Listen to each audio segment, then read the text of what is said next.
Yes. Yeah, Hare Krishna devotees, Hare Krishna. Om Ajnanatimiraandasya Jnananjana Shalakaya Chakshurunmilitam Yena Tasmai Shri Guruve Namaha. Narayanam Namaskritya Naram Chaiva Narottamam Devim Saraswatim Vyasam Tato Jayam Udirayet. Nashtaprayeshva Bhadreshu Nityam Bhagavata Sevaya Bhagavati Uttama Shloke Bhaktir Bhavati Naishtiki. Hare Krishna, Krishna Krishna, Hare Hare, Hare Rama, Rama Rama, Hare Hare. Can I start, Prabhuji? Yes, Mataji, please. Hare Krishna. Okay. Hare Krishna devotees. Group 8 will now take you through a presentation which is philosophically deep, strongly supported by Prabhupada's purports, filled with scriptural connections, and which is practically applicable. Canto 3, chapter 30 to 33. These 4 chapters form one of the most powerful philosophical sections of the 3rd canto. They move through a very deliberate progression, and together they answer one profound question: why should anyone surrender to Krishna? Kapila Deva answers this question by showing us the misery of material existence through chapter 30, the helplessness of repeated birth and death in chapter 31, the process of liberation through chapter 32, and finally, the perfection of devotional service through chapter 33. In chapter 29, Lord Kapila explained the sublime glories of devotional service, Bhakti Yoga, and how a devotee perceives the super soul everywhere. Chapter 30 serves as a stark, compassionate warning. Lord Kapila now shifts focus from the sublime path of liberation to the tragic reality of those who ignore it. This chapter vividly describes the invisible power of time or kala and the deep psychological illusion of material family life, showing how the conditioned soul willingly undergoes immense suffering for temporary conditional happiness. Just as a doctor explains the consequences of disease before prescribing treatment, in this chapter, Lord Kapila Deva reveals the disease of material attachment. Geetha Mataji will now go on to explain further how material attachment inevitably produces repeated suffering. Over to Geetha Mataji.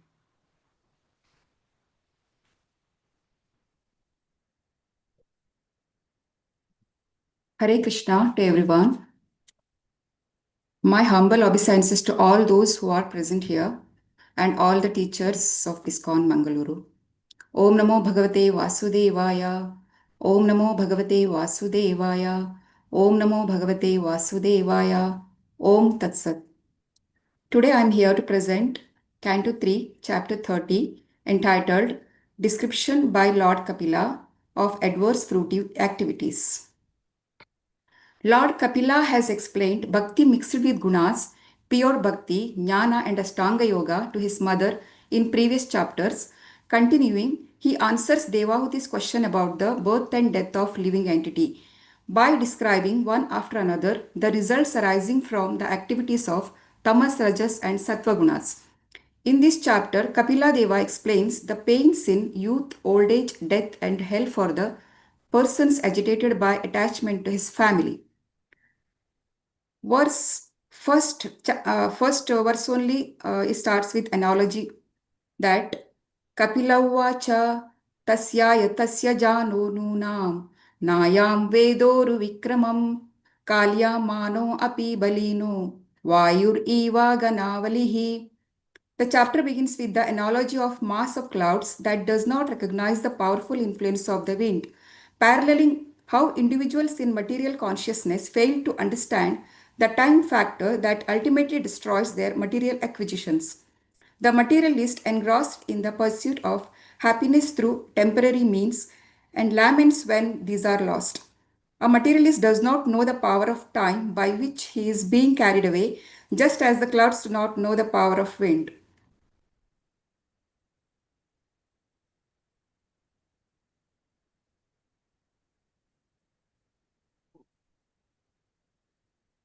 Whatever he has acquired with great pains and labor for his pleasure is destroyed by time, and he laments for that. Lord Kapila emphasizes that the body and all material possessions, home, land, and wealth, are impermanent. The misguided materialist mistakenly believes in their permanence, leading to suffering when faced with loss. He laments because, under ignorance, he has accepted temporary things related to this body, like home, land, wealth, etc., as permanent. Verse 4-5, he finds a particular satisfaction in any kind of species, even in hell. He finds a particular type of satisfaction in whatever species he takes birth in, and therefore is never averse to such a condition. Bewildered by Maya, he feels little inclined to give up his body, even when in hell, for he takes delight in hellish enjoyment. This chapter explains that living entities find satisfaction in their respective species of life after becoming attached to their circumstances, even in adverse conditions like hell. This attachment is rooted in ignorance and the illusory energy of material existence. Verse 6, Atma Jaya Sutagara Pashudravina Bandushu Niruda Mula Hridaya Atmanam Bahumanyate. Such satisfaction with one's standard of living is due to deep-rooted attraction for body, wife, home, children, animals, wealth, and friends. In such association, the conditioned soul thinks himself quite perfect. His impetus for family life. With heart and senses charmed with illusion by the sweet words of a woman, he enjoys solitary embraces with her and is enchanted by the sweet words of his children. Verse 7, 9, and 10 explains about constant anxiety to maintain family, and after that he commits violence, and finally he goes to hell. Although burning with anxiety, he always performs sinful acts to maintain his so-called family with a hope that never fulfilled. He remains in family life, which is full of diplomacy and politics. If he can successfully counteract the reaction of his all miseries, the conditioned soul is depicted as being deeply attached to family, wealth, and social status, often engaging in sinful activities to maintain these attachments, despite the anxiety and suffering that accompany such pursuits. The individual continues to cling to them, believing they bring happiness. Verse 9, Graheshu Kutadharmeshu Dukkatantresvatandritaha Kurvan Dukka Pratikaram Sukhavan Manyate Grahi. The attached householder remains in his family life, which is full of diplomacy and politics, always spreading miseries and controlled by acts of sense gratification. He acts just to counteract the reactions of all his miseries, and if he can successfully counteract such miseries, he thinks that he is happy. Securing money by committing violence, he maintains his family, although he only gets to eat their remnants. By this process, he goes to hell after dying. Verse 11 to 13, this chapter explains about the unsuccessful in maintaining family desires, and after that he begins desiring others' wealth and fails in that and getting disrespect from his family. When he suffers, reverses his occupation, he repeatedly tries to improve, but when he fails in his attempts, he starts desiring others' wealth. Thus, unsuccessful in maintaining his family members, he is bereft of all beauty and wealth. He always thinks of his failure, grieving very deeply. Because he is not able to maintain them, his family members do not respect him as before. He is treated like an old and worn out ox. The chapter warns that those who maintain their family through sinful means will ultimately suffer in the afterlife. The wealth acquired through violence and deceit leads to hellish existence, both for the individuals and their family members. Verse 14 to 16, it explains about the old age, disease, and death. He still does not become averse to family life deformed by old age. He prepares for death. Thus, he remains at home like a pet dog and eats whatever is negligently given to him. Afflicted with many diseases, he loses his appetite, eats little, and cannot work. In disease condition, his eyes bulge out, his glands become congested with mucus, he coughs and breathes with difficulty, and his throat rattles with a sound like gura gura. In final stages, he lies down, surrounded by lamenting relatives, and although he wants to, can no longer under the control of time. He finally dies in grief, most pathetically, in great pain, without consciousness, and seeing his relatives crying. Verse 19, it explains about the deathbed. At death, he sees two angry and terrible looking Yamadutas. He passes stool and urine in great fear. The Yamadutas arrest him and drag him down a long road. They tie a rope around his neck and put him in a body suitable for punishment. His heart broken by their threats. He trembles and is bitten by dogs on the path. In great pain, he remembers his sins. Afflicted by hunger and thirst, he has to pass along roads of hot sand with forest fires on both sides, being whipped on his back and with no place to rest. He falls down in fatigue and faints sometime, but is forced to rise again. Thus, he is brought to the presence of Yamaraja. After traveling 99,000 yojanas within 2 or 3 muhurtas, he finally receives the punishment he is destined to suffer. 24 to 28, he undergoes various hellish punishments. Surrounded by burning wood, his limbs are set on fire. Sometimes he is made to eat his own flesh or have it eaten by others. While he is still alive, his entrails are pulled out by dogs and vultures. He is tortured by the bites of serpents, scorpions, etc. Next, his limbs are lopped off and torn apart by elephants. He is hurled from hilltops and is held captive, either in water or in cave. Because of their sinful association with men and women, experience many kinds of miserable conditions in the hells known as Tamishra, Andhatamishra, and Raurava. Even in this world, we sometimes experience the hell and heaven simultaneously. Verse 30 to 33, it explains about who goes to hell and who goes to heaven. One who maintains himself and his family by sinful means and who acquires money by violence to others will suffer hellish life after death. The money acquired in that way is the passage money by which he leaves this world. By the arrangement of Lord or karma, one who maintains his family by sinful means suffers in the hell called Andhatamishra. Verse 34 explains about after the death experience, after going through all these miserable hellish conditions and then many births in the lower forms, he becomes purified and is reborn again human being. The key points of this chapter. Lord Kapila concludes that after enduring the consequences of their actions, individuals may be reborn in a human form, having passed through various forms of life as a means of purging their sins. Chapter 30 of Canto 3 serves as a profound reminder of the transient nature of material life and the importance of spiritual understanding. It encourages to reflect on their attachments and the ultimate futility of pursuing material happiness, urging the shift towards spiritual realization and detachment from the illusory aspects of existence. This chapter is a significant philosophical discourse that highlights the teachings of Lord Kapila, emphasizing the need for self-realization and the understanding of the eternal over the temporary. Despite the grim descriptions of suffering, Lord Kapila continues with a message of hope. He explains that after undergoing all hellish conditions and passing through lower forms of animal life, the soul is eventually purged of its sins and reborn as a human being. This human birth is presented as a rare and invaluable opportunity to break the cycle of repeated birth and death through devotional service to the Supreme Personality of Godhead, thereby transcending material existence and achieving true liberation.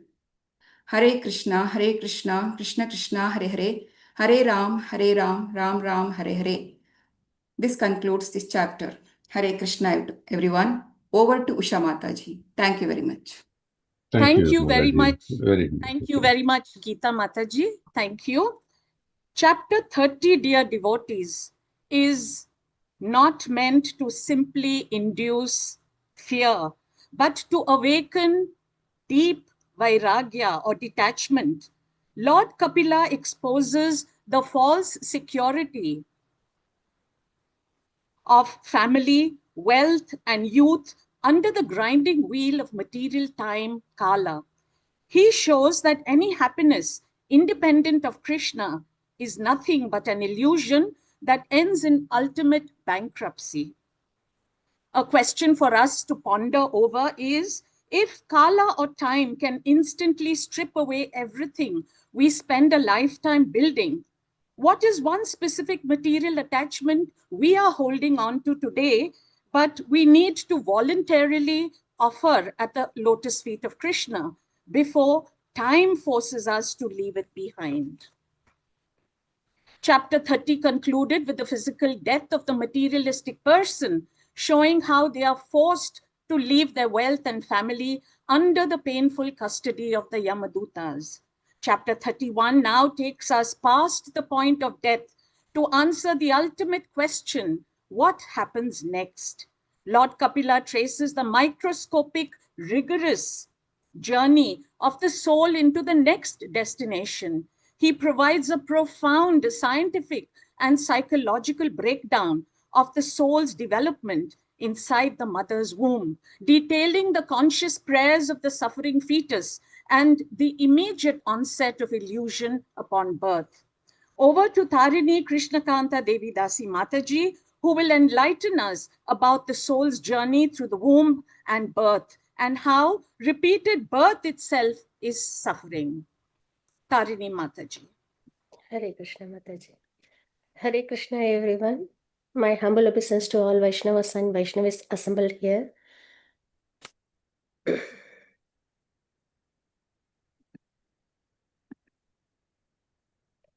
Now we will be discussing Canto 3, Chapter 31 of Srimad Bhagavatam, Lord Kapila's instructions on the movement of the living entity.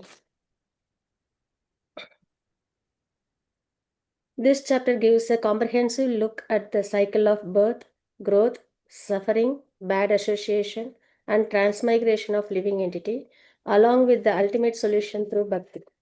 In this chapter, 5 sections are there.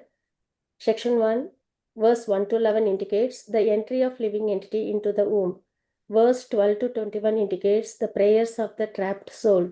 Verse 22 to 31, suffering undergoes by living entity after birth. Verse 32 to 42, danger and effects of bad association. Verse 43 to 48, philosophy of transmigration and detachment of soul from material world.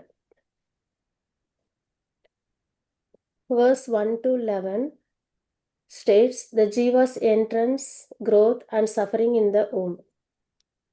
From 2 to 4, development of the embryo from day 1 to 6th month.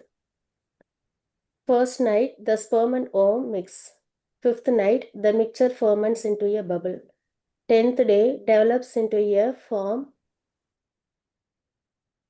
like a plum and then as a lump of flesh or an egg. First month, head develops. Second month, hands, feet, and other limbs develops. Third month, nails, fingers, toes, body hair, bones, and skin, and other apertures, namely the eyes, nostrils, ears, mouth, and anus develops. Fourth month, 7 dhadus develop: chyle, blood, flesh, fat, bone, marrow, semen. Fifth month, hunger and thirst develops. Sixth month, encloses by the amnion a thin membrane. The male child moves in the right side of the abdomen. In the 7th month, development of consciousness arises. From verse 1 to 11, we come to know the Jiva enters the womb. Shri Bhagavan Vacha Karmana Deva Netrena Jantu Dekopa Pataye Shreya Pravishta Utaram Pumsoreta Kanashaya. Verse 1 indicates cause for the birth of Jiva. Jiva does not enter a specific home by chance. Entry occurs under divine supervision, Deva Netrena, strictly according to karma. Verse 2 indicates the soul enters a woman's womb carried via a particle of the father's semen. The suffering of Jiva inside the womb. The womb is far from a peaceful place. Lord Kapila describes severe physical torments undergo by Jiva inside the womb. Like worm bites, the delicate skin is constantly bitten by abdominal worms. Mother's diet also affects the baby. If mother takes pungent, salt, or spicy food, burns the skin of fetus. Confinement. Trapped in a pouch of amine, surrounded by urine and stool, unable to stretch or move, forced into a curved posture. Remembrance happens at that time. During its agonizing time in the womb, the Jiva remembers its past births and regrets for its previous activities. Therefore, it sincerely starts offering prayers to Supreme Personality of Godhead, Lord Sri Krishna. From verse 12 to 21, prayers offered by living entity inside the womb. At the 7th month, by Lord's grace, Jiva remembers its past birth, regrets past misdeeds also. Then it surrenders to Lord, realizing that the Supreme Personality of Godhead resides within us as Paramatma, unaffected by material energy. Soul takes shelter unto his lotus feet. Realization happens to the soul. The soul realizes its true identity as spiritual and recognizing that the material body is temporary. Jiva expresses its gratitude to Supreme Personality of Godhead and his devotee for their unlimited mercy. Jiva undergoes fears and take resolution. The soul fears to enter the material world where Maya makes one to forget Lord Sri Krishna, promising to remain surrendered to Lord. Therefore, we must surrender to Lord and always keep remembering Him and desire for liberation from the material existence and go back home, back to Godhead. From verse 22 to 31, suffering of the Jiva after he comes out of the womb. Living entity takes birth, driven downwards by labor contraction. The baby is forced out head first, losing its memory and spiritual intellect. Suffering during infancy. Lying helplessly on a foul bed, smeared with stool and urine, bitten by insects, unable to scratch or complain, except by crying bitterly. From verse 28 to 31, we can understand that during childhood, suffering continues as desires are frustrated, leading to anger, lamentation, and ignorance. During youth, growing up brings false ego, bodily identification, I and mine, and material attachment. Results. Living entity engages in fruitive activities, karma, that entangles and bind them to the cycle of birth and death again. From verse 32 to 42, effects of bad association. Srila Prabhupada states this quote in Bhagavad Gita 5.22 purport. The more one is addicted to material pleasures, the more he is entrapped by material miseries. Effect of bad association. Lord Kapila strongly warns against bad association. Associating with materialist who seeks only sense gratification leads straight to hellish life. Living entity loses its virtues. Bad association destroys one's spiritual qualities such as truthfulness, cleanliness, mercy, intelligence, forgiveness, sense control, and many more. Unregulated sex attraction and lust are described as the gateway to the hell and the greatest cause of material bondage. Example, even Lord Brahma was momentarily distracted by attraction. Only Narayana remains completely untainted by Maya. From verse 43 to 48, understanding the birth and death cycle. Birth is nothing but the beginning of a set of new material reaction. Regarding transmigration, the subtle body carries the immortal soul from one body to another body.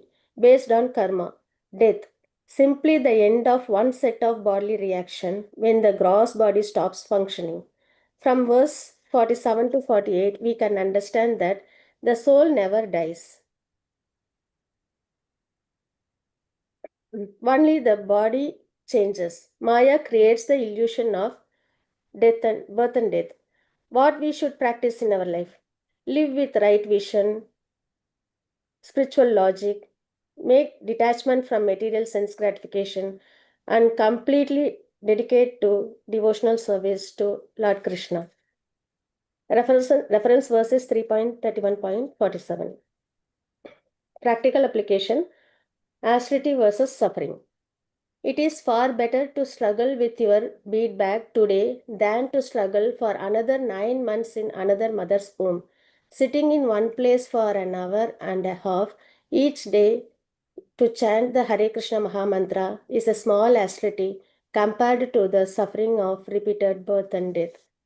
The ultimate solution given in Srila Prabhupada's purpose to free us from the cycle of birth and death is surrendering to Lord Krishna through chanting his holy name. Hare Krishna, Krishna Krishna, Hare Hare, Hare Rama, Rama Rama, Hare Hare. Hare Krishna. Thank you very much for giving the opportunity. My humble obeisance unto you all. Hare Krishna. Over to Usha Mataji. Thank you, Tarini Mataji, for explaining in a nutshell the soul's journey through the womb, its birth, and how repeated birth itself is suffering. The description of the womb is a profound reality check. Every single one of us has made desperate, crying promises to Krishna while compressed in the darkness of the mother's body, begging for delivery and promising lifelong devotion. Yet, the moment we took birth, the suffocating wind of Maya made us forget our eternal friend Krishna. Another question for us to ponder over, dear devotees, is Lord Kapila reveals that we entered this world crying because we forgot Krishna. Why do we forget our determination after birth? Since we have been given a human body and the holy name in this lifetime, are we living in a way that fulfills our forgotten womb prayers? Or are we still letting the same illusion distract us? Hold on to that thought till we meet again to discuss the results of man's entanglement in fruitive activities.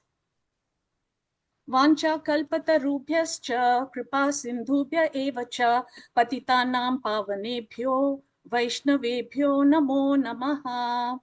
Thank you, devotees, for your patient listening. Thank you. Hare Krishna, Krishna Krishna, Hare Hare, Hare Rama, Rama Rama, Hare Hare. Hare Krishna Mataji, very nice presentation. Hari Bol, yeah. Wonderful. Thank you, Mataji, for your Wonderful, wonderful, yeah. Hare Krishna Enjoy. Mataji, wonderful presentation and Enjoyed very nicely very summarized. Yeah. And Usha Mataji summarized it very well and gave a nice yes, introduction also. Everything was so nice. Very nice, yeah. Thank you. And both the Thank you, presenters Mataji very and well. Prabhuji. Thank you very much. Yeah. Hare Krishna. So now we have got 10 minutes because the teacher has just informed he will be joining in 10 minutes. So what do? We can do some bhajans, Kirtan? Yes, Prabhuji, I'll do one Kirtan. Jiv Jago. Yes, please. Yes, please, Mataji. Hare Krishna. Jiv Jago, Jiv Jago, Gaura Chanda Bole. Jago, Jiv Jago, Gaura Chanda Bole. Kotan Hidra Ja.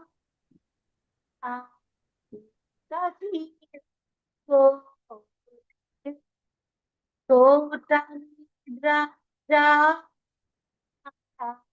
Pita Tir Kole.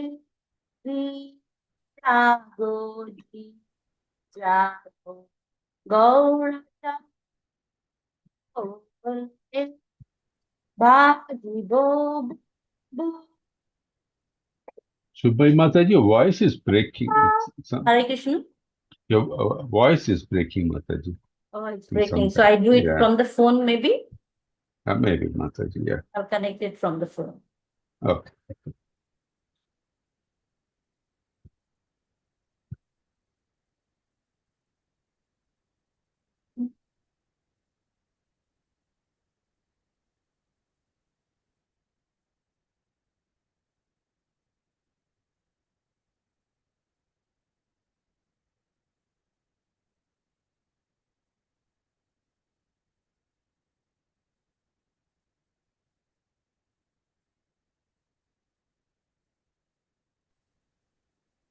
Hare Krishna. This is the class. Hare Krishna. Yeah, no, it's okay. Okay, this is from mobile data. Hare Krishna once again. Jeev jago, Gaura Chanda bole. Jeev jago, Gaura Chanda bole. Kota nidra jao maya, pisatira kole. Jeev jago, Gaura Chandra bole. Bhaji bobo se Samsara bhitare, bhuliya rahile tumi, avidyara bhave. Tumare loi tu ami hoinu avatara, ami bina bandhuara, yache tumara, eneti asodhinaya, nasi baro lage, harinama Mahamantra, lao tumi mangi, bhaktati vinoda prabhu, sarana pariya, se hari nama mantra, lailo mangiya. Ji jago, Gaura Chandra bole. Kotani jao maya, isachira kole. Ji jago, Gaura Chandra bole. Hare Krishna, Krishna Krishna, Hare Hare, Hare Rama, Rama Rama, Hare Hare, Hare Krishna, Krishna Krishna, Hare Hare, Hare Rama, Rama Rama, Hare Hare. Jaya Radha Govinda, Radha Govinda Sri Radhe.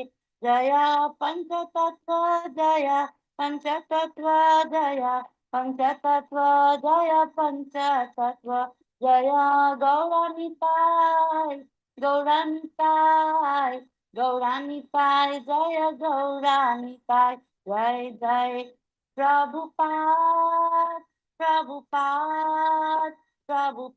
Jaya Srila Prabhupada, Jaya Jaya Gurudev, Jaya Jaya Gurudev, Nitai, Gaur Hari Bol, Nitai Gaura Hari Bol. Hare Krishna. Let me give the translation if we still have time. This is a morning prayer, actually. Here, Lord Gauranga is calling, wake up, Sleeping souls, wake up, sleeping souls. How long will you sleep in the lap of the witch called Maya? You have forgotten the way of devotional service and are lost in the wall of birth and death. I have descended just to save you. Other than myself, you have no friend in this wall. I have brought the medicine that will wipe out the disease of illusions from which you are suffering. Take this Maha Mantra. Hare Krishna, Krishna Krishna, Hare Hare, Hare Rama, Rama Rama, Hare Hare. Srila Bhakti Vinoda Thakur says, I fall at the Lord's feet, having taken this Maha Mantra. Hare Krishna, everyone. Thank you so much. Hare Krishna, Mataji. Very nice. Very nice, Mataji. Hare Krishna. Very, very nice, Mataji. Very nice. Yeah. Hare Krishna, Mataji. Soulful. Thank you so much. Soulful. Hare Yeah. Krishna Mataji. Nice Mataji. Hare Krishna. Hare Krishna. Thank you so much, Prabhuji. Manasi Mataji, please contact me. You are the one I met you in the temple, no, Mataji, from Siliguri? Yes. Please, yeah, I was trying to remember and then I just got, it must be Manasi Mataji. Yes, please take my phone number and contact me. Thank you so much, Prabhuji. Prabhuji, you wanted to discuss about the PPTs or the programs of exams, no, Prabhuji?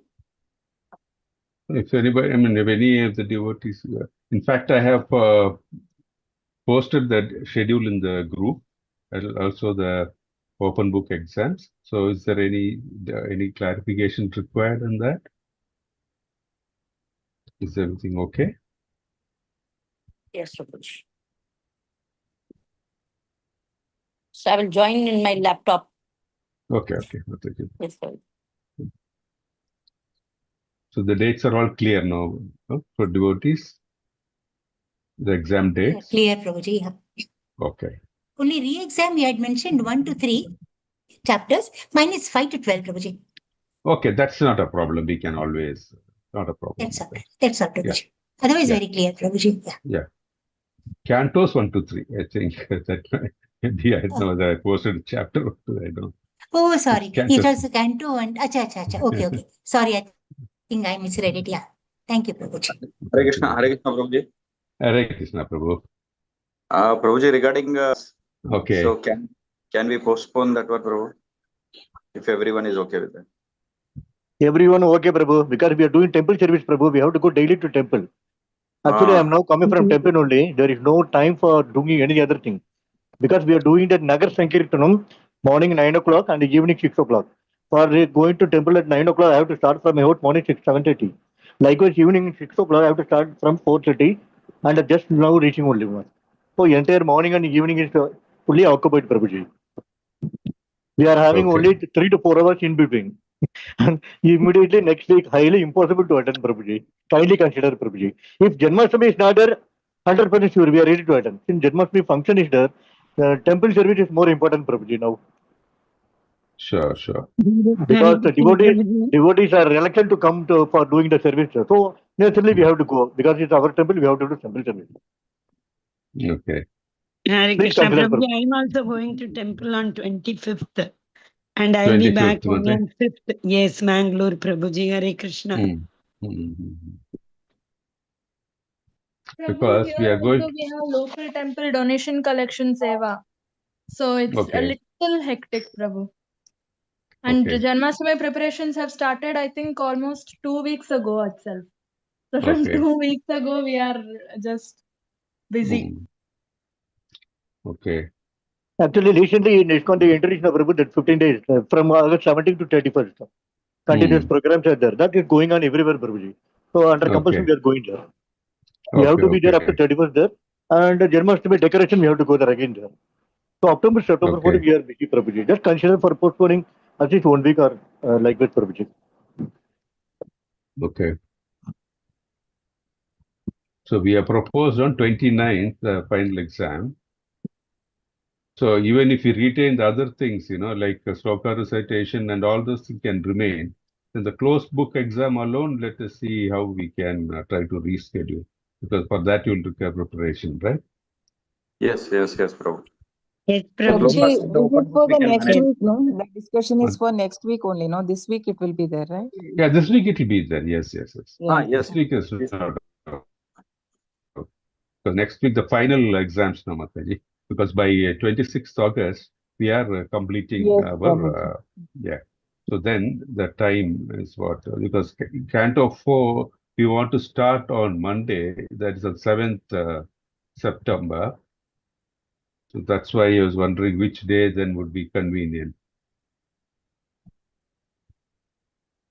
Because once we start the Canto 4, writing Canto 3 again, going back, I'm not sure how we should do that. So what is the alternate date you are suggesting? Because I can then propose that, and if it is okay, then I'll announce. What is the alternate date? Can we have on 5th, Prabhuji, 5th of September? The 5th. Next week. 5th of September. Prabhupada appearance. Mataji, it cannot happen on 5th. It's Prabhupada's. Yes, 5th is also a Vesh Puja then. Yeah, it's a puja. Okay. And many of us will be traveling back, Prabhu, from Got Bangalore. it. That's why I was wondering, because 5th, 6th, I think you'll all be traveling, right? Okay. Yes, Prabhuji. Okay, then let me come back on that one exam alone, because I'll have to check, because I know what commitment has been made to the temple. So let me get back to you on that one exam alone. Rest of the exams, you will have it as scheduled. And only the Canto closed book exam, the final exam, I will get back to you. Okay? Okay, Prabhuji. Okay, Yes, Prabhuji. Prabhuji. Yes, Prabhuji. Prabhuji, thank you, Prabhuji. Yeah, Thank you Hare so much, Krishna. Prabhuji. Hare Krishna. Hare Krishna. Thank you, Otherwise, everything is clear, no? Given the open book questions also, everything Yes. is there now. Prakash Okay? Prabhuji have joined, Yes, Prabhuji. Prabhu. Hare Yes, Krishna. Prabhuji. Hare Krishna. Hare Krishna. Hare Krishna. Thank you. Hare Krishna, Prabhuji. Hare Hare Krishna Krishna, Prabhuji. That was Prabhuji. Pranam Prabhuji. Sorry, Pranam Pranam Prabhuji. Prabhuji. Sorry. Hare Hare Krishna. Krishna, Sorry, we Prabhuji. Hare discussing. Krishna. Pranam Prabhuji. Krishna, Dandavad Pranam Prabhuji. Hare Hare Krishna Krishna. Prabhuji. Hare That was Krishna. Hare Hare Krishna, Krishna. That was Pranam Pranam to all Prabhuji. of you. Hare Krishna Prabhuji, Prabhuji, pranams so Prabhuji. I'm making you Hare the Krishna, Prabhuji. co-host, Pranam. Prabhu. Just give me a second. Thank you. Hare Krishna, Prabhu. Hare Krishna to all the devotees. Please accept my humble obeisances and Dandavat Pranam to all of you. It's always nice to have your association, and it's fantastic to spend 1.5 hours together. I'm inviting you to the Bhakti Vaibhav fast track classes. These classes are being taken by Radha Govinda Temple, ISKCON Kulai, Mangaluru. And I indeed invite you for and on behalf of His Grace Sri Namanisa Das Prabhuji. We begin with our prayers.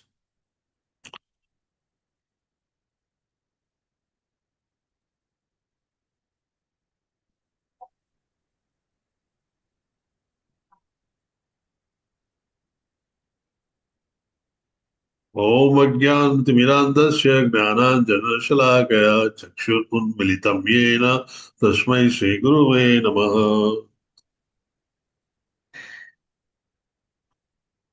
Shri Chaitanya Manobhistam Stapitam Yena Bhutale Swayam Rupa Kadamayam Dadati Supadantikam Vandeham Shri Guru Shri Yudhapadakamalam Shri Gurun Vaishnavasya Shri Rupam Sagrajatam Sagara Raghunathanvitam Tam Sajivam Sadvaitam Savadutam Parijana Sahitam Shri Krishna Chaitanya Devam Shri Radha Krishna Padana Sagan Lalita Shri Vishakhanvitasya He Krishna Karuna Sindhu Dina Bandho Jagatpate Gopesha Gopika Kanta Radha Kanta Namostute तप्त कांचन गौरांगी श्री राधे वृंदावनेश्वरी वृषभानुसुते देवी प्रणमामि हरि प्रिये वाञ्छाकल्पतरुभ्यश्च कृपा सिन्धुभ्य एव च पतितानां पावनेभ्यो वैष्णवेभ्यो नमो नमः नमो विष्णुपादाय कृष्णप्रेष्ठाय भूतले श्रीमते भक्तिवेदान्त स्वामी निति नामिने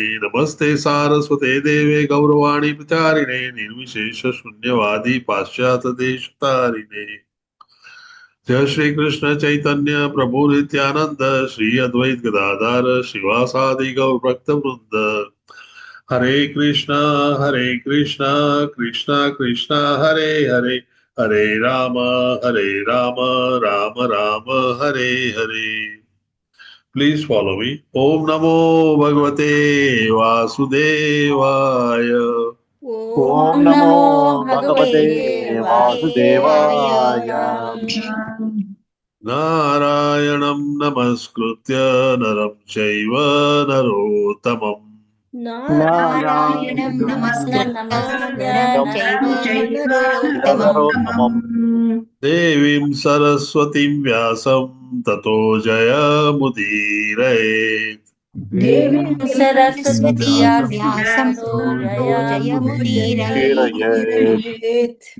Shrunataam Swakatha Krishna Punya Shravana Kirtanaha Shunvatam swakatha Krishna punyashravanam kirtanaha Hridayantaha Soya Bhadrani Viduroti Surastatam Hridaya Stuti Rani Vidunoti Tam Nashtapraeshu Bhadreshu Nityam Bhagavat Sevaya Nashtapraeshu Bhadreshu Nityam Bhagavata Bhagavate Uttama Sloke Bhaktir Bhavati Naistiki Bhagavate Uttama Shloke Bhaktir Bhavati Naistiki.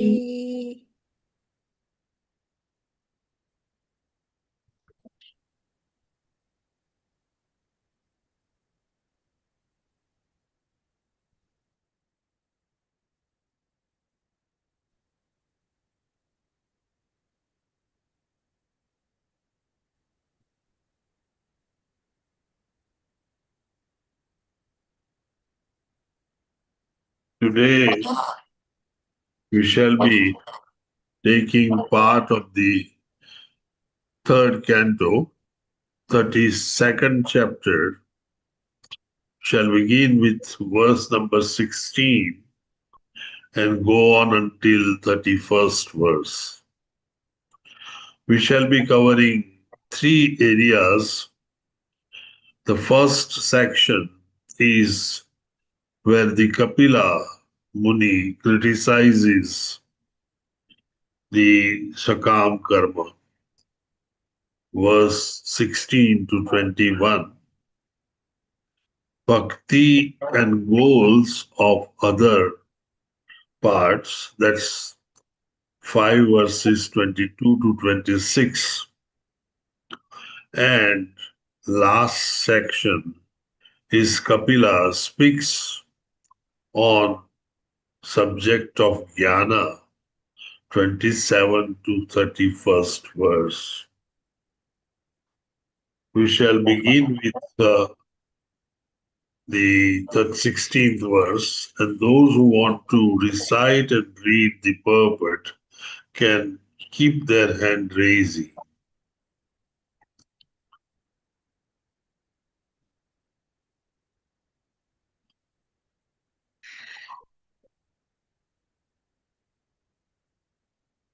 Thank you. Shall start with Madhumai Krishnakant Mataji. Can we recite the verse, Mataji, and then the translation and the purport? Okay, thank you, Prabhuji. Hare Text 16, no, Prabhuji? Yes. Text and the purport also, translation and purport also, Prabhuji. Yeah. Okay. Hare Krishna. Om Namo Bhagavate Vasudevaya Ye Tviha Saktavanasaha Karmasu Shraddhayanvitaha Kurvanti Apratisiddhani Nityannapi cha Krishnashaha. Translation and purport by Srila Prabhupada. Srila Prabhupada ki jai. Persons who are too addicted to this material world execute their prescribed duties very nicely and with great faith. They daily perform all such prescribed duties with attachment to the fruitive result. Purport by Srila Prabhupada. Mataji, can we just read these commentaries as well, which probably you can see on the screen? Yes, Prabhuji. So, in this following 6 verses, the Srimad Bhagavatam criticizes persons who are too materially attached. It is enjoined in the Vedic scriptures that those who are attached to the enjoyment of material facilities have to sacrifice and undergo certain ritualistic performances. They have to observe certain rules and regulations in their daily lives to be elevated to the heavenly planets. It is stated in this verse that such persons cannot be liberated at any time. Summary. Those who worship demigods with the consciousness that each and every demigod is a separate god cannot be elevated to the spiritual world. What to speak of persons who are simply attached to duties for the upliftment of their material condition. Thank you, Mataji. Thank you, Prabhuji. Is there a purport separate one now? No, purport is there in the Prabhuji book, no? Okay. Yes, kindly read the purport, please. Okay, Prabhuji. Purport by Srila Prabhupada. Srila Prabhupada ki jai. In these and the following 6 verses, the Srimad Bhagavatam criticizes persons who are too materially attached. It is enjoined in the Vedic scriptures that those who are attached to enjoyment of material facilities have to sacrifice and undergo certain ritualistic performances. They have to observe certain rules and regulations in their daily lives to be elevated to the heavenly planets. It is stated in this verse that such persons cannot be liberated at any time. Those who worship demigods with the consciousness that each and every demigod is a separate god cannot be elevated to the spiritual world. What to speak of persons who are simply attached to duties for the upliftment of their material condition. Thank you, Prabhuji. Thank you, Mataji. Everything is there already earlier also, Prabhuji. Yes. Yeah, Thank you, Mataji. These verse basically is explaining to us about people who are performing their prescribed duties and eventually expecting the fruitive results. What we call famously as sakam karma.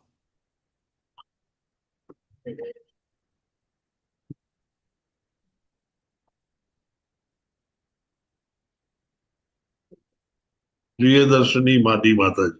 Hare Krishna Mataji. Prabhuji. Can you recite sure. 17 Sure, verses? Yes, Please. yes, Prabhuji. Hare Krishna Yeah. Mataji. Om Namo Bhagavate Vasudevaya. Rajasa Kunta Manasaha Katmano Ajitendriyaha Pitran Yajanti Anudinam Griheshwa Abhiratashayah. Yeah. The cause and effect, the means. Such persons impelled by the mode of passion are full of anxieties and always aspire for sense gratification due to uncontrolled senses. They worship the forefathers and are busy day and night improving the economic condition of their family life, or their social or national life. Hare Krishna Prabhuji. I'll read the purport from the book, Prabhuji. There is no purport. But I request you to read next verse if that is all right with you. Sure, Prabhuji. Sure. Yeah. I'll continue. Yeah. Trai Vargikaste Purusha Vibukha Harimedasah Kathayam Kathaniyoru Vikramasya Madhu Dvishaha. Such persons are called Trai Vargika because They are interested in the three elevating processes. They are averse to Supreme Personality of Godhead, who can give relief to the conditioned soul. They are not interested in the Supreme Personality's pastimes, which are worth hearing because of his transcendental prowess. According to Vedic thought, there are four elevating principles, namely religiosity, economic development, sense gratification, and liberation. Persons who are simply interested in material enjoyment make plans to execute prescribed duties. They are interested in the three elevating processes of religious rituals, economic elevation, and sense enjoyment. By developing their economic condition, they can enjoy material life. Materialistic persons, therefore, are interested in those elevating processes which are called Tri-Vargika. Tri means three, Vargika means elevating processes. Such materialistic persons are never attracted by the Supreme Personality of Godhead. Rather, they are antagonistic towards him. The Supreme Personality of Godhead is here described as Hari Medha, or he who can deliver one from the cycle of birth and death. Materialistic persons are never interested, little about, which are never interested in hearing about the marvelous pastimes of Lord. Why? They think they have fictions and they are fictions and stories. And that the Supreme Godhead is also a man of material nature. They are not fit for advancing in devotional service or Krishna consciousness. Secondly, such materialistic persons are interested in newspaper stories, novels, and imaginary dramas.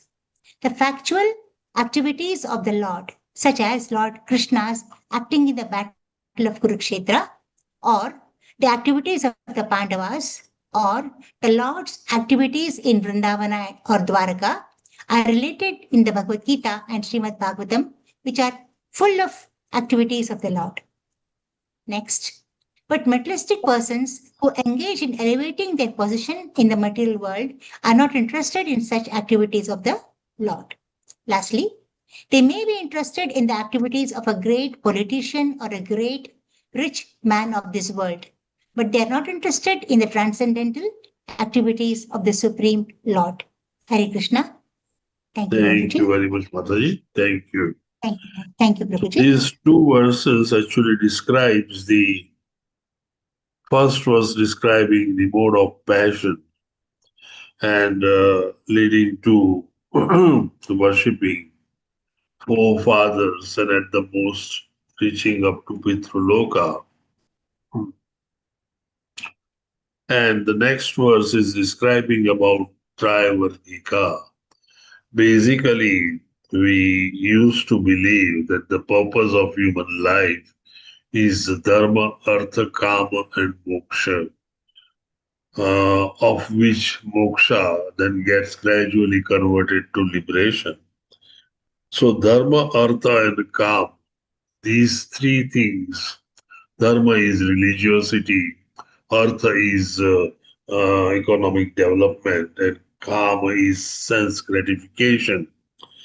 Those three are given the most important role, and these are typical karmis or people who are living with Sakam Karma Yoga. They are more or less averse to the worshipping of the Lord. In this section, which actually describes the Sakam Karma being a faulty approach. Shubhamayi Mataji, Hare Krishna Mataji, would you like Hare to Krishna Prabhuji. 19 and Yes, 20, Prabhuji. please? Nunam devena vihata ye chachuta katha sudham hitva shinvanti asaddataha purisam eva vidpujayaha. Translation. Prabhuji, you have to scroll or should I do that? Yes, Mataji. Thank you. Thank you. Such persons are condemned by the supreme order of the Lord because they are averse to the nectar of the activities of the Supreme Personality of Godhead. They are compared to stool-eating hogs. They give up hearing the transcendental activities of the Lord and indulge in hearing of the abominable activities of materialistic persons. Everyone is addicted to hearing of the activities of another person, whether a politician or a rich man or an imaginary character whose activities are created in a novel. There are so many nonsensical literature, stories, and books of speculative philosophy. Materialistic persons are very interested in reading such literatures, but when they are presented with genuine books of knowledge like Srimad Bhagavatam, Bhagavad Gita, Vishnu Purana, or other scriptures of the world, such as the Bible and Quran, they are not interested. These persons are condemned by the supreme order as much as hog is condemned. The hog is interested in eating stew. If the hog is offered some nice preparation made of condensed milk or ghee, he won't like it. He would prefer obnoxious, bad-smelling stools, which he finds very relishable. Materialistic persons are considered condemned because they are interested in hellish activities and not in transcendental activities. Summary: the message of the Lord's activities is nectar, and beside that message, any information in which we may be interested is actually hellish. Hare Krishna Prabhuji, thank you so much. Thank you, Mataji.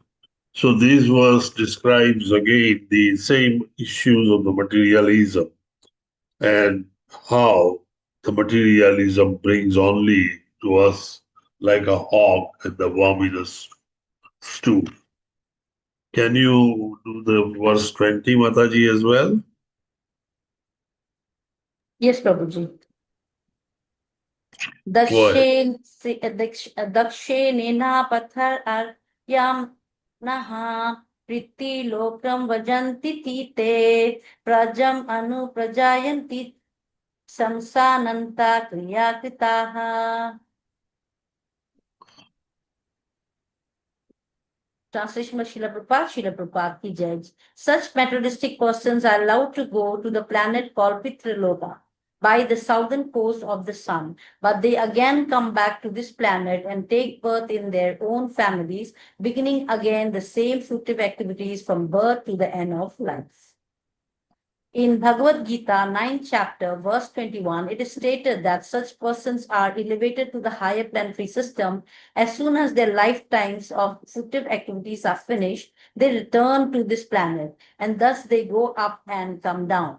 Those who are elevated to the higher planets again come back into the same family for which they have too much attachment. They are born and the fruitive activities continue again until the end of life. There are different prescribed rituals from birth until the end of life, and they are very much attached to such activities.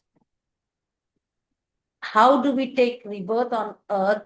This verse explains their pious results are exhausted and then they fall again.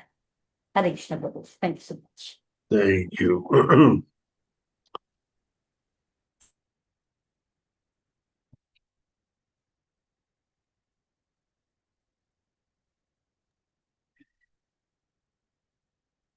So when we worship demigods, we can reach as far as Pitraloka. But again, when our credits are exhausted, we come back to the material world and live a life again to collect our credits.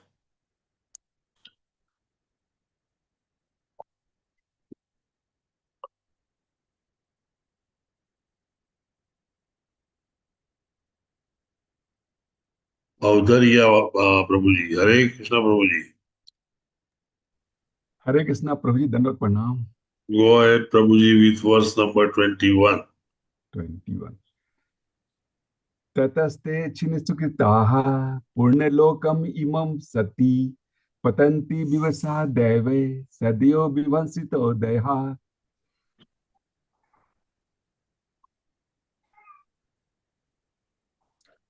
Translation and purport by Srila Prabhupada ki jai. When the results of their pious activities are exhausted, they fall down by higher arrangement and again come back to this planet. Just as any person raised to a high position sometimes all of a sudden falls, it is sometimes found that a person elevated to a very high position in government service falls down all of a sudden, and no one can check him.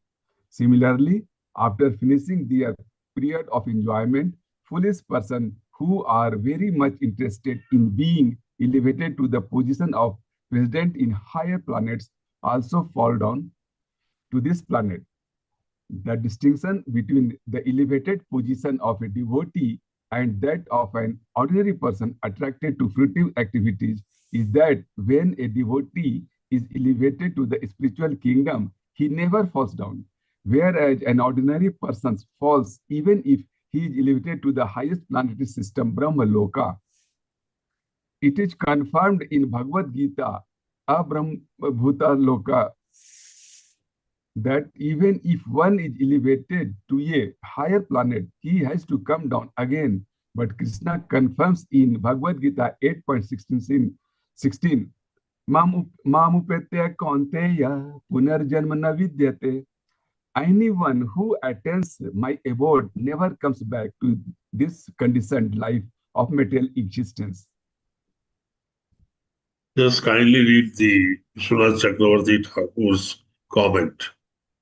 Srila Vishwanath Thakur said, after describing those dedicated to Nivrit Karma, Kapila advised his mother to surrender to the Lord, verse 11. After describing those dedicated to Pravritti Karma, Kapila again advised his mother, verse 22. Do not engage in Pravritti Karma or Nivritti Karma. Just worship the Supreme Lord with devotion, with your complete mind. Thank you, Prabhuji. So basically, this verse is explaining about the collection of the pious activities, their credits, and when that credit exhausts, one again comes back to the material world. And thus, all the activities in any form, when they are fruitive activities, it ends up again back to material world. It's never traveling to Vaikuntha Loka or Goloka Vrindavan, from where you never come back. Prabhuji, can you do the verse 22 as well? Yes, Prabhuji. Tasmat tvam sarva bhavena bhajasva parmesistitam tadguna asraya bhaktaya bhajaniye padam bhujam. My dear mother, I therefore advise that you take shelter of the Supreme Personality of Godhead, for his lotus feet are worth worshipping.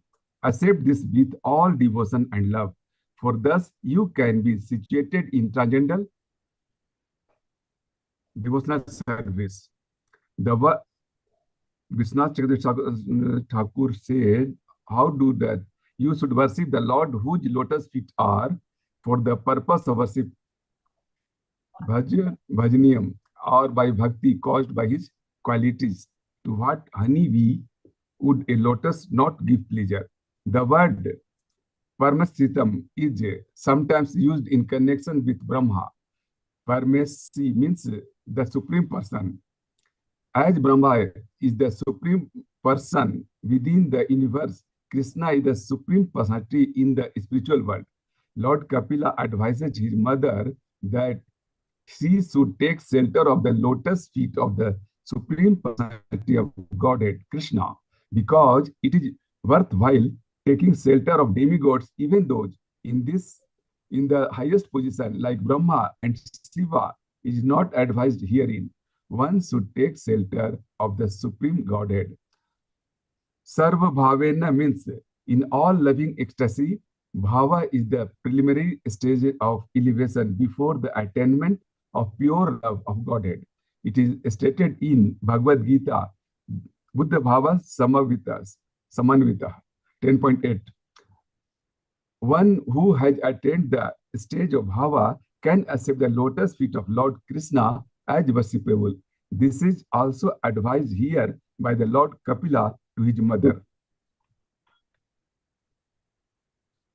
Also significant in this verse is the phrase Tad Gunasraya Bhaktaya. This means that discharging devotional service unto Krishna is transcendental. It is not material activities. This is confirmed in the Bhagavad Gita. Those who engage in devotional service are accepted to be situated in the spiritual kingdom. Brahma Bhuta Kalpate. Bhagavad Gita 14.26. They at once become situated in the transcendental kingdom.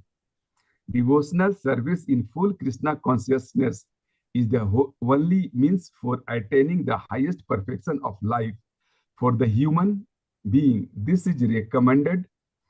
The highest perfection of life for the human being. This is recommended herein by Lord Kapila to his mother. Bhakti is therefore nirguna, free from all tinge of material qualities. Although the discharge of devotional service appears to be like material activities, it is never saguna or contaminated by material qualities. Tad Gunasraya means that the Lord Krishna's transcendental qualities are so sublime that there is no need to divert one's attention to any other activities. Number one, his behavior with the devotee is so exalted that a devotee needs not try to divert his attention to any other worship. Second point, it is said that the demonic Putana came to kill Krishna by poisoning him. But because Krishna was pleased to suck her breast, she was given the same position as his mother. Devotees pray, therefore, that if a demon who wanted to kill Krishna gets such an exalted position, why should they go to anyone other than Krishna for their worshipful attachment? Conclusion: there are two kinds of religious activities, one for material advancement, the other is spiritual advancement. By taking shelter under the lotus feet of Krishna, one is endowed with both kinds of prosperity, material and spiritual. Why then should one go to any demigod? Okay, karma is spoken of both types. What about jnanis? Bhakti Vinod Thakur said, even the persons desiring jnana should perform bhakti. Hare Krishna. Thank you very much, Prabhuji.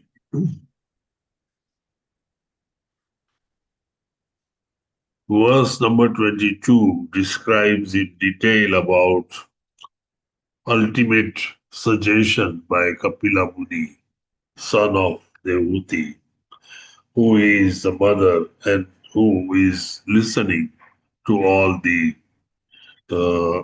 conversation. The suggestion is that she should surrender to the Lord and continue her devotional service after complete detachment from the material world. This is a very important message, and that has been ultimately said by Kapil Muni, who advocated at one stage the Sankhya philosophy. He describes about Saguna and Nirguna, and by these he means the gunas of the material modes of nature.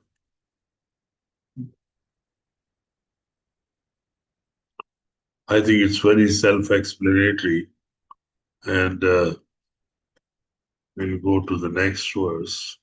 The next section is actually looking at the bhakti and goals of bhakti from 23 to 26 verses. Ratnamji Mataji. Hare Krishna Mataji. Hare Krishna Prabhuji. Om Namo Bhagavate Vasudevaya. Text 23. Vasudeva Bhagavati Bhakti Yogena Prayojitaha Janma Yatru Vairagyam Jnanam Yad Brahma Darshanam. Can you please scroll up? In engagement in Krishna consciousness and application of devotional service unto Krishna make it possible to advance in knowledge and detachment as well as in self-realization. Is bhakti meant for less intelligent man? It is said that by less intelligent men that bhakti yoga or devotional service is meant for persons who are not advanced in transcendental knowledge and re-initiation. But practice that one engages in the devotional service of the Lord in full Krishna consciousness. He does not have to attempt separately to practice detachment or to wait for an awakening of transcendental knowledge. If one is not intelligent, how the qualities like detachment will develop? It is said that one who engages unflinchingly in the devotional service of the Lord actually has all the qualities of the demigods developed in him automatically. One cannot discover how much good qualities develop in the body of a devotee, but actually it happens. There is one instance where a hunter was taking pleasure in killing animals, but after becoming a devotee, he was not prepared to kill even an ant. Such is the quality of a devotee. What is the conclusion of all detachment and knowledge? Ahyutiki bhakti, jnana and vairagya, realization of Brahma, those who are very advanced in transcendental knowledge can engage themselves in pure devotional service without wasting time in mental speculation. For arriving at the positive conclusions of knowledge in the absolute truth, the word Brahma Darshanam is significant in this verse. Brahma Darshanam means to realize or to understand the transcendence. One who engages in the service of Vasudeva can actually realize what Brahman is. One, if Brahman is impersonal, then there is no question of darshanam, which means seeing face to face. Darshanam refers to seeing the supreme personality of Godhead, Vasudeva. Second one, unless the seer and the seen are persons, there is no darshanam. Brahma darshanam means that as soon as one sees the Supreme Personality of Godhead, he can at once realize what impersonal Brahman is. The third one is a devotee does not need to make separate investigations to understand the nature of Brahman. Bhagavad Gita also confirms this. Brahma Bhuyaya Kalpate. In bracket, Bhagavad Gita 14.26. A devotee at once becomes a self-realized soul in absolute truth. By what symptoms should jnana and vairagya produced by bhakti be understood? Hare Krishna Prabhuji. Thank you very much. Thank you, Mataji.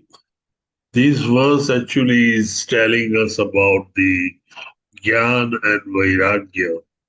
Both of them go together. When a devotee is surrendering, he automatically develops all the qualities of demigods. Qualities cannot be quantified in devotees or anyone else. But ultimately, he develops enough of them to progress further into a complete detachment. Mataji, can you do verse 24 as well? Yes, Prabhuji. यदास्य चितं देषु समीष्विन्द्रिय वृत्तभिः न वृक्कादि वैषम्यं प्रियमाप्रियमित्युय. Hare Krishna. Could you please scroll, Prabhuji? The exalted devotee's mind becomes equipoised in sensory activities and he is transcendental to that which is agreeable and not agreeable. The significance of the advancement in transcendental knowledge and detachment from material attraction is exhibited in the personality of highly advanced devotee. Now, symptoms. Number one, for him there is nothing agreeable or disagreeable because he does not act in any way for his personal sense gratification. Number two, whatever he does, whatever he thinks is for the satisfaction of the personality of Godhead. Third one, either in the material world or in the spiritual world, his equipoised mind is completely manifested. Fourth, he can understand that in the material world there is nothing good. Everything is bad due to its being contaminated by material nature. The materialist conclusion of good and bad, moral and immoral, etc., are simply mental conclusion or sentiment. Actually, there is nothing good in the material world. In the spiritual world, everything is absolutely good. There is no inferiority in the spiritual varieties because a devotee accepts everything in spiritual vision, is equipoised, that is the symptoms of his being elevated in the transcendental position. He automatically attains detachment, vairagya, then jnana, knowledge, and then actual transcendental knowledge. Fifth one, the conclusion is that an advanced devotee of dwells himself in the transcendental qualities of the Lord, and in this sense he becomes qualitatively one with the Supreme Personality of Godhead. Hare Krishna Prabhuji, thank you very much. Thank you, Mataji. The gradual development of qualities lead to transcendence. Transcendence is always with a nature of equipoised or equanimity, wherein you consider everything around you equal and you don't see any duality or any differences amongst individuals, living entities, Prakriti, etc. Kapil Muni is explaining here to have that transcendence and equanimity or equipoise nature. Radha Vallavi Devi Dasi ji. Hare Krishna Mataji. Hare Krishna Prabhuji, then with Pranam. Dandat Pranam Mataji. Go ahead Mataji with verse number 25 and 26. Srila Prabhupada ki jai, Srila Prabhupada. Translation by Srila Prabhupada. Sattat eva atmana atmanam nishsangam samyadarshanam heyopadena rahitam arudam padma ikshate. Translation by Srila Prabhupada ki jai. Because of his transcendental intelligence, the pure devotee is equipoised in his vision and sees himself to be uncontaminated by matter. Second point, he does not see anything as superior or inferior, and he feels himself elevated to the transcendental platform of being equal in qualities with the Supreme Person. Perception of the agreeable and disagreeable arises from attachment. A devotee has no personal attachment to anything. Therefore, for him, there is no question of agreeable or disagreeable. For the service of the Lord, he can accept anything, even though it may be disagreeable to his personal interest. In fact, he is completely free from the personal interest, and thus anything agreeable to the Lord is agreeable to him. For example, for Arjuna at the fighting, for Arjuna, at first fighting was not agreeable, but when he understood that the fighting was agreeable to the Lord, he accepted the fighting as agreeable. That is the position of a pure devotee. For his personal interest, there is nothing which is agreeable or disagreeable. Everything is done for the Lord, and therefore he is free from the attachment of aversion. That is a transcendental stage of neutrality. A pure devotee enjoys life in the pleasure of the Supreme Lord. 3.32.22 to 23. Kapila said that all the results of bhakti, jnana, and yoga are achieved by performing bhakti alone. How is that?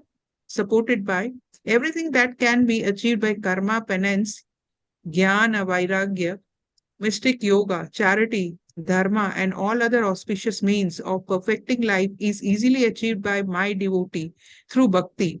Srimad Bhagavatam 11.20.32 to 33. What is the logic behind this? The present verse answers. Text 26. Jnanam matram param brahma paramatma ishvara puman drishya adhibhi prithag bhavir bhagavan ek iyate. Translation. The Supreme Personality of God alone is complete transcendental knowledge, but according to the different processes of understanding, he appears differently either as impersonal Brahman, as Paramatma, as the Supreme Personality of Godhead, or as the Purusha Avatara. Vishwanath Chakravarti Thakur says, because Bhagavan contains both Brahman and Paramatma by bhakti as sadhana to the Bhagavan. One achieves the perfection of bhakti, being the Lord's associate, full of prema, and as well, one attains merging with the Lord, the perfection of jnani and yoga. The word drish abhihi is significant. According to Jiva Goswami, drish means jnana, philosophical research. At different process of philosophical research under different concepts, such as a process of jnana yoga, the same Bhagavan or Supreme Personality of Godhead is understood as impersonal Brahman. Point number B. Similarly, by the Eightfold Yoga system, he appears as a Paramatma. Point number C. Put in pure Krishna consciousness or knowledge in purity, when one tries to understand the absolute truth, one realizes him as the Supreme Person. The transcendence is realized simply on the basis of knowledge.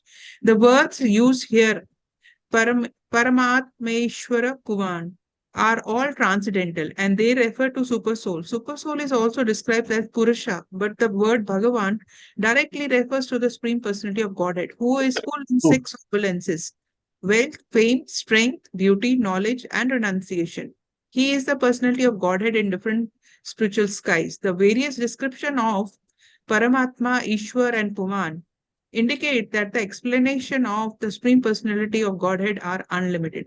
Ultimately, to understand the Supreme Personality of Godhead, one has to accept Bhakti Yoga. By executing Jnana Yoga or Dhyana Yoga, one has to eventually approach the Bhakti Yoga platform. And then Paramatma, Ishvara, Puman, etc. are all clearly understood. It is recommended in the 2nd canto of Srimad Bhagavatam that whether one is a devotee or free-to actor or liberationist, if he is intelligent enough, he should engage himself with all seriousness in the process of devotional service. It is also explained that whatever one desires, which is obtainable by fruitive activities, even if one wants to be elevated to higher planets, can be achieved simply by execution of devotional service. Since the Supreme Lord is full in 6 opulences, he can bestow any one of them upon the worshipper. The one Supreme Personality of Godhead reveals himself to different thinkers as the Supreme Person or impersonal Brahman or Paramatma. Impersonalists merge into the impersonal Brahman, but that is not achieved by worshipping the impersonal Brahman. If one takes to devotional service and at the same time desires to merge into the existence of the Supreme Lord, he can achieve that. If someone desires at all to merge into the existence of the Supreme, he has to execute devotional service. The devotee can see the Supreme Lord face to face, but the Jnani, the empirical philosopher, and the yogi cannot. They cannot be elevated to the positions of associates of the Lord. There is no evidence in the scriptures stating that by cultivating knowledge or worshipping the impersonal Brahman, one can become a personal associate of the Supreme Personality of Godhead. Nor by executing the yogic principles can one become an associate of the Supreme Godhead. Impersonal Brahman, being formless, is described as adrishya, meaning because the impersonal effulgence of Brahmajyoti covers the face of the Supreme Lord. Some yogis see the 4-handed Vishnu sitting within the heart, and therefore, in their case, also Supreme Lord is invisible. Only for the devotees is the Lord visible. Here, the statement Drishya Abhihi is significant. Since the Supreme Personality of God is both invisible and visible, there are different features of the Lord. The Paramatma feature of the Brahman feature and the Brahman feature are invisible, but the Bhagavan feature is visible. In Vishnu Puran, this fact is very nicely explained. The universal form of the Lord and the formless Brahman effulgence of the Lord, being invisible, are inferior features. The concept of the universal form is material, and the concept of the impersonal Brahman is spiritual. But the highest spiritual understanding is the personality of Godhead. The Vishnu Puran states, Vishnur Brahma Sarupena Swayam Eva Vivishtare. Brahman's real feature is Vishnu, or the supreme Brahman is Vishnu. Swayam Eva, that is his personal feature. The supreme spiritual conception is the supreme personality of Godhead. It is also confirmed in Bhagavad Gita. Yadgatva na nivartante taddhama paramam mama. Bhagavad Gita 15.6. That specific abode called Paramam Mama is a place from where once one attains it, one does not return to this miserable conditioned life. Every place, every space, and everything belongs to Vishnu. But where he personally lives is the Taddhama Paramam, his supreme abode. One has to make one's destination the supreme abode of the Lord. Vishwanath Chakravarti Thakur says, this verse describes some practice for all the three types of worshippers. Hare Krishna Prabhuji. Thank you, Mataji. Thank you. In fact, it is a great length. At length, they have described about three features that we all have now learned about Brahman realization, Paramatma realization, and the Bhagwan realization. We know that when one is involved in various processes of bhakti, other than bhakti, there are many roads to roam. Similarly, there are many ways to reach to the Lord. But most of the ways lead to about the Jnana about Brahman. That's a Brahman realization. If you are going through a road of Jnana or knowledge, you can reach up to Brahman realization. If you do yogic processes, you can reach up to Paramatma realization. Very rarely you can reach up to the Bhagwan realization unless you mix these processes with bhakti. Devotional process is the only process which leads you to develop several qualities inside you, makes you equipoised, equanimous, and then you can become transcendental. To become transcendental, you got to have strong aspects of the knowledge and vairagya. And once you become transcendental with devotional knowledge, you can reach up to a Brahma Bhagavan phase or Bhagavan realization very quickly and straightforward. Of course, it needs bhava. Once one develops bhava, then ultimately it ends up into prema. And once the prema comes in, then there is always the exchange of rasas or mellows, 5 primary and 7 secondary, which leads to exchange of emotions with Lord Himself. So that's what has been described here in great detail from verse number 23 to 26. Where it is clearly mentioned that devotional service progress is faster with both the vairagya and jnana, and devotee then develops equipoise position and transcendence. An elevation from transcendence platform is very easy to reach up to a phase of Bhagwan realization, which involves complete detachment from the material world. The last section now speaks about Jnana, Jnana by Kapil Muni. Chitra Mohini Devi Dasi ji, Hare Krishna Mataji. Hare Krishna Prabhuji, pranams. Do the pranams Mataji. Would you do the next two verses, Mataji? Yes, Prabhuji. Yes, Prabhuji. Go ahead. Shloka 27. Etavaneva yogena samagreneha yoginaha yujyate abhimato hrutto yat sangastu krishnashaha.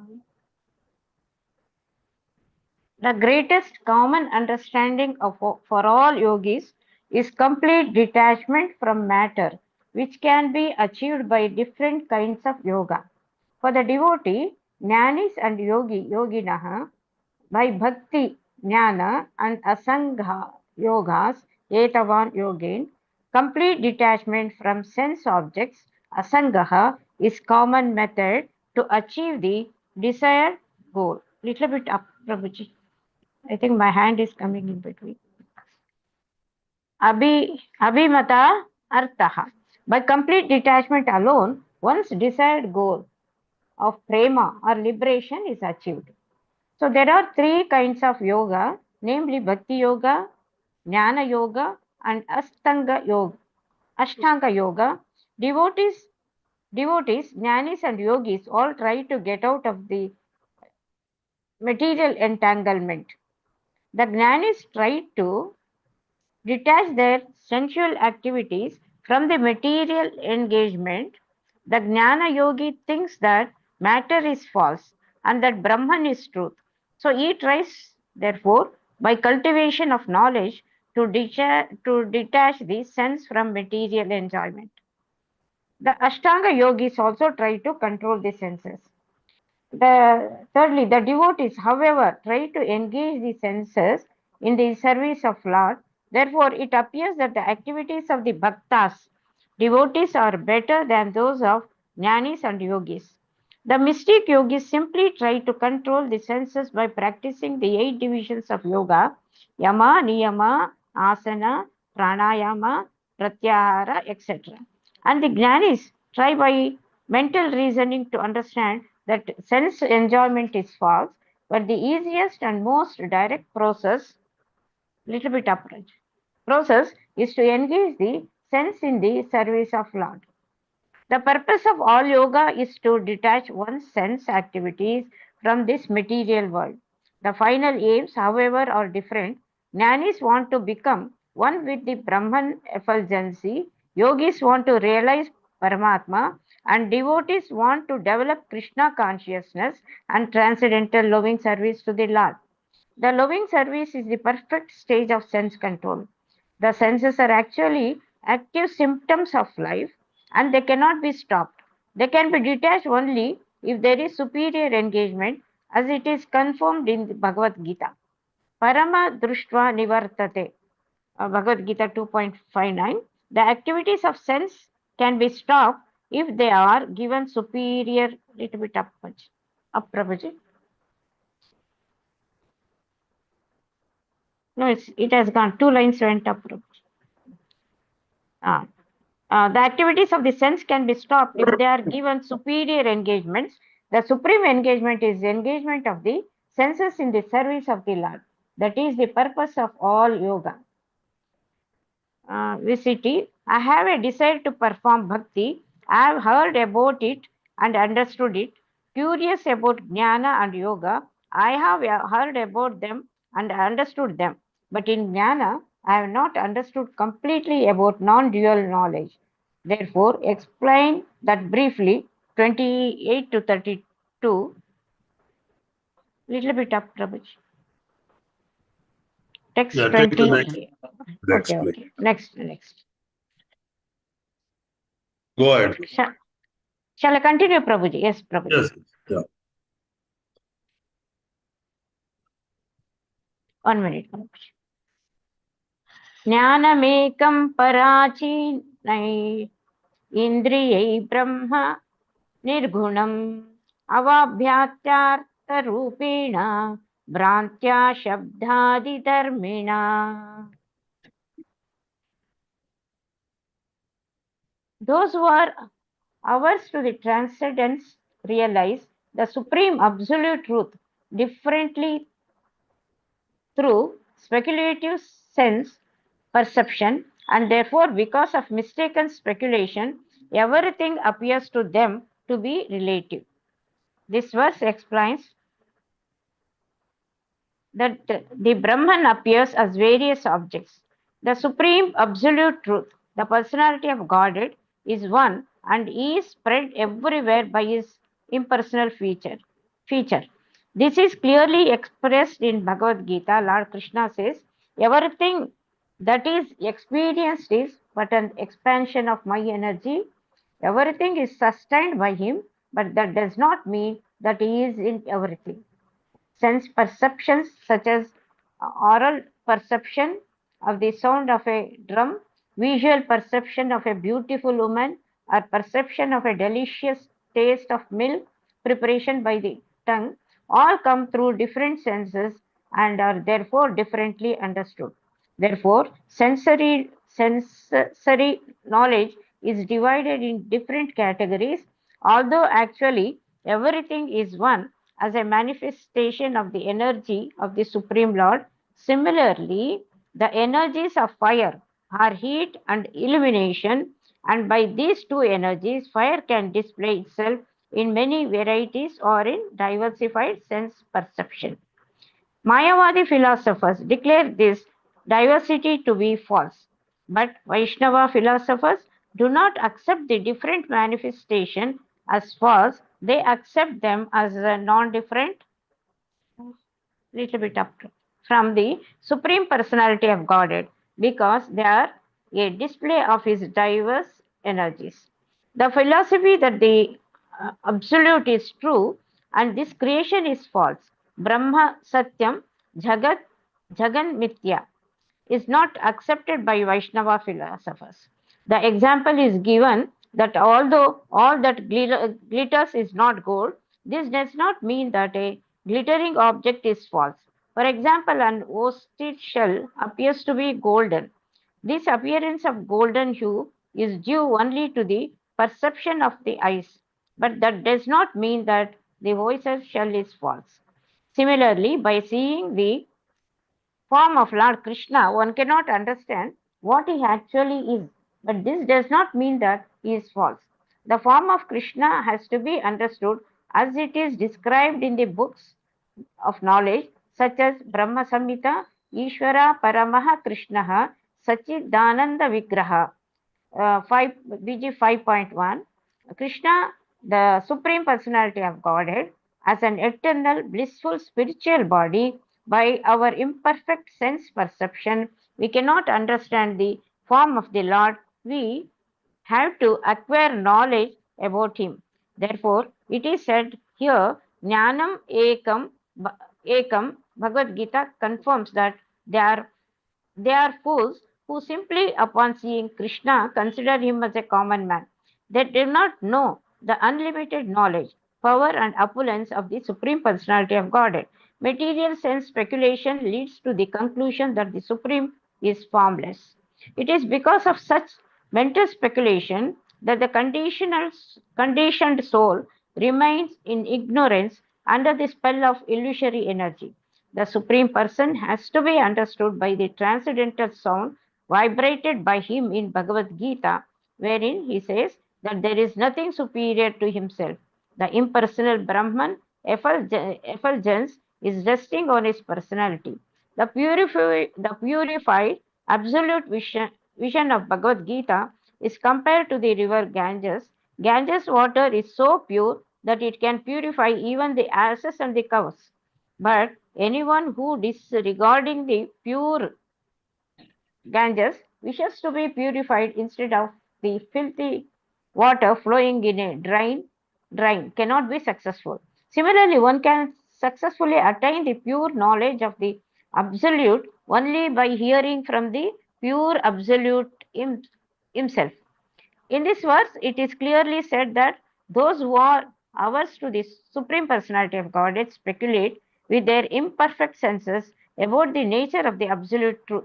The formless Brahman conception, however, can be received only by oral reception and not by personal experience. Knowledge is therefore acquired by the oral reception. It is confirmed in the Vedanta Sutra, Shastra, Yonivat. One has to acquire pure knowledge from the authorized scriptures. So-called speculative arguments about the absolute truth are therefore useless. The actual identity of the living entity is his consciousness, which is always present while the living entity is awake, dreaming or in deep sleep. Even in deep sleep, he can perceive by consciousness whether he is happy or distressed. Thus, when consciousness is displayed through the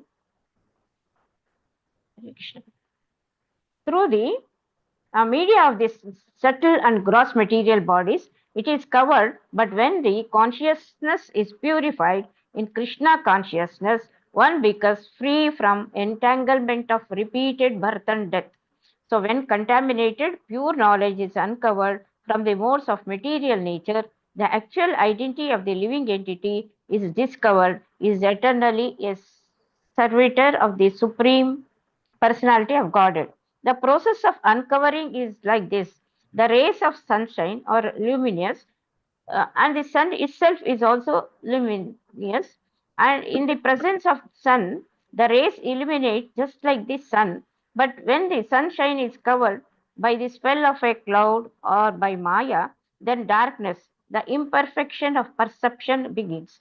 Therefore, to get out of the entanglement of the spell of new science, one has to awaken his spiritual consciousness or Krishna consciousness in terms of the authorized scriptures. The previous verse was explained that the Brahman appears as various objects. Everything in the material world falls in category of these objects, Artha Rupa, that is shown in this verse. Hare Krishna. Thank you, Mataji. Thank you very much. Thank you. It came a little longer. Thank you. Thank you, Mataji. Okay, Prabhuji. My pronunciation goes wrong sometimes, Prabhuji. Excuse for that. No problem. Mataji, not at all. So Kapila Muni is explaining the Gnana part of it. And in the first two verses, 27 and 28, he tells about complete detachment from matter. And this is possible easily by having jnana. Thus, knowledge is very important. And this knowledge actually exists in ourselves. Only thing is we have to uncover it. The knowledge is because it is already built in our system, but we are averse to the transcendence, and that makes our life very difficult. We become more speculative, and speculative areas lead to sense perception. So we start even realizing that when we are perceiving the God, there is also confusion in perceiving the Lord. And thus absolute may be felt not as absolute, but as relative.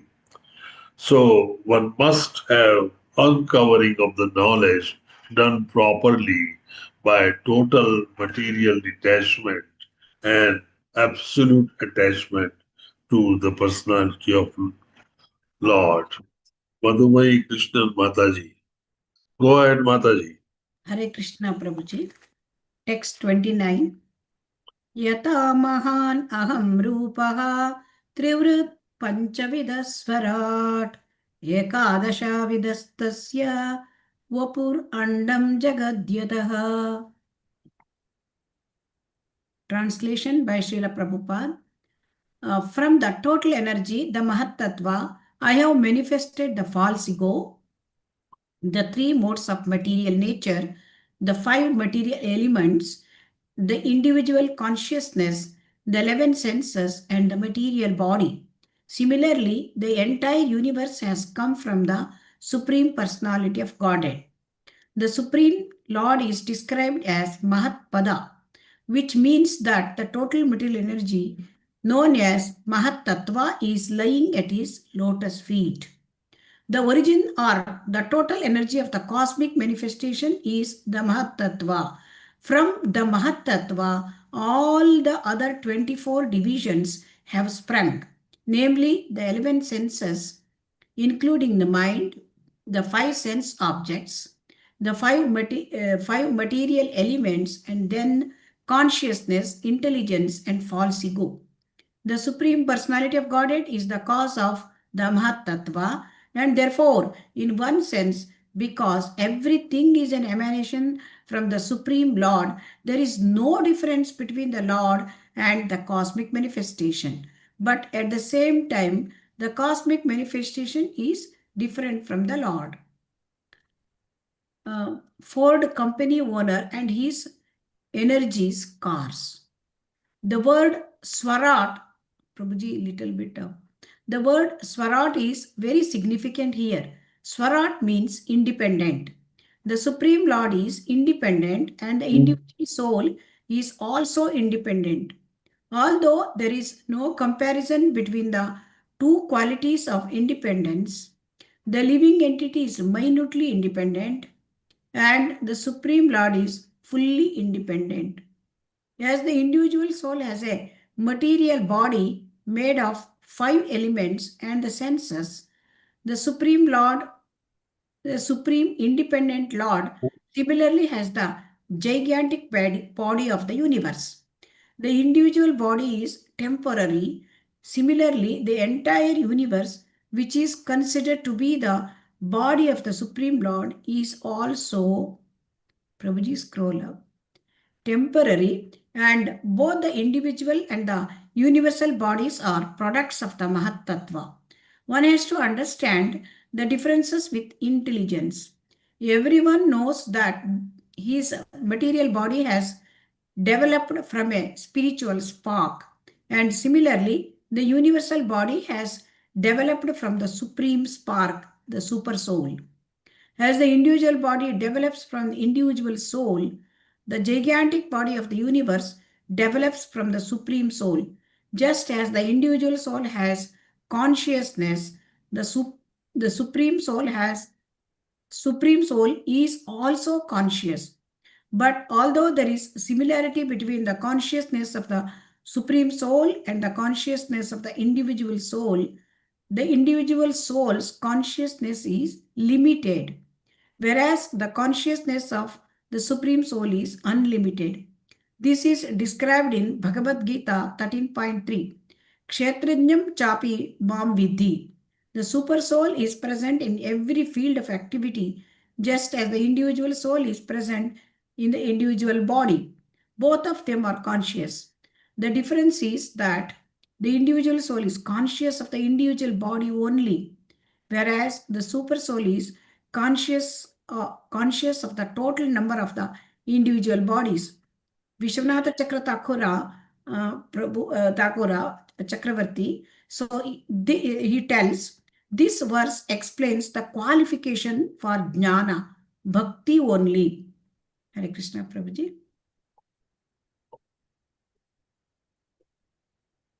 Thank you, Mataji.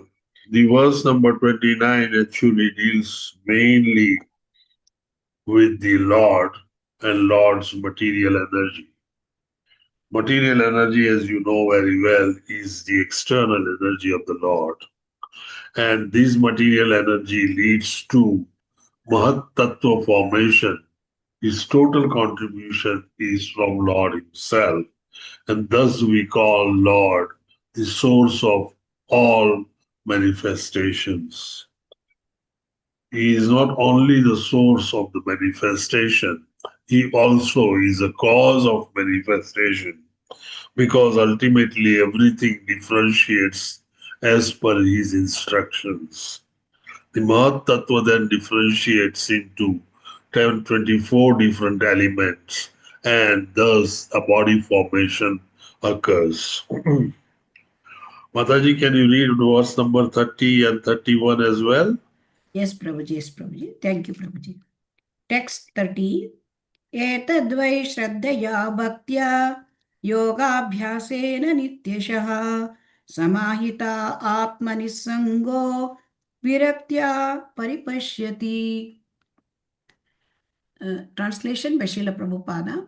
This perfect knowledge can be achieved by a person who is already engaged in devotional service with faith, steadiness, and full detachment. 2. Who is always absorbed in the thought of the Supreme. 3. He is aloof from material association. The atheistic mystic practitioner of yoga cannot understand this perfect knowledge. Only persons who engage in the practical activities of devotional service in full Krishna consciousness can become absorbed in full samadhi. It is possible for them to see and understand the actual fact of the entire cosmic manifestation and its cause. It is clearly stated here that this is not possible to understand for one who has not developed devotional service in full faith. The words Samahita Atma and Samadhi are synonymous. 31 and 32 summarizes non-dual jnana. Text 31. Iti etat katitam guruvi jnanam tat brahma darshanam yena anubhadyate tattvam prakrutehe purushasya cha. Translation by Srila Prabhupada.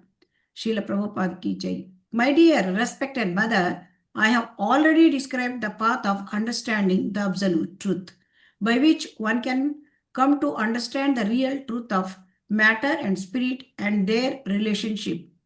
31 and 32 summarizes non-dual jnana. Thank you, Prabhuji.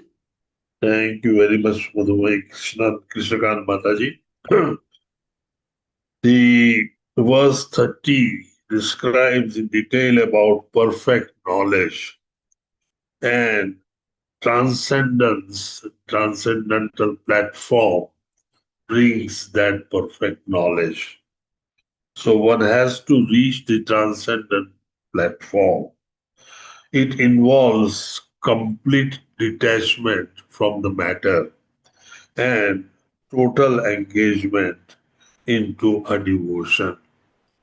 So transcendental platform is where the uncovering of total knowledge occurs, and that knowledge leads to complete detachment from matter and attachment to the devotion. What we just saw and described here is the path of understanding absolute truth. So this is the path how we understand the absolute truth. If we say in a nutshell, we must improve our qualities, and to reach our qualities from goodness to pure goodness is reaching to the level of demigods. Once we reach the qualities to the level of demigods, we come gradually to a platform known as transcendental platform. Transcendental platform is then further strengthened as we go along after uncovering of the knowledge, and we establish in the transcendental platform by way of complete attachment to the devotion and complete detachment from the matter.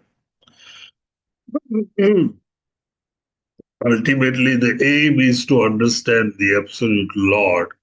And the best way to understand the Absolute Lord is after uncovering the knowledge, understand about the energies of the Lord. The Lord, the total material energy creation is done by the Lord's external energy, which then gradually divides into various elements, some total of at least 24, which ultimately helps manufacturing material body. So the sections of Kapila wherein he describes three different things, are very well described in these verses. The first one was Kapila criticizing the Sakam Karma. The second one was Bhakti and goals of Bhakti. And last one was to speak of Jnana, what we call teachings of Kapil Deva. Teachings of Kapil Muni is considered to be a very prime teaching, and he follows the Yoga, Sankhya Yoga as well. Any question, any doubts, any queries?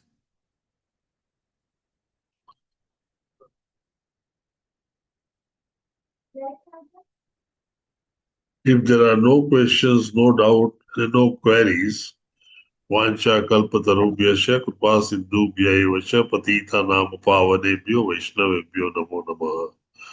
Thank you very much for attending the class, and we do Thank you so much, appreciate Prabhuji. Hare Krishna. Pranam, Prabhuji. all again. Thanks for your association. Hare Krishna to all of Thank you, you. Prabhuji. Hare Thank you, Krishna. Prabhuji. Dandavat Pranam. Pranam. Thank you very Dandavat much. Pranam. Pranam. Dandavat Pranam, Prabhu. Thank you. Hare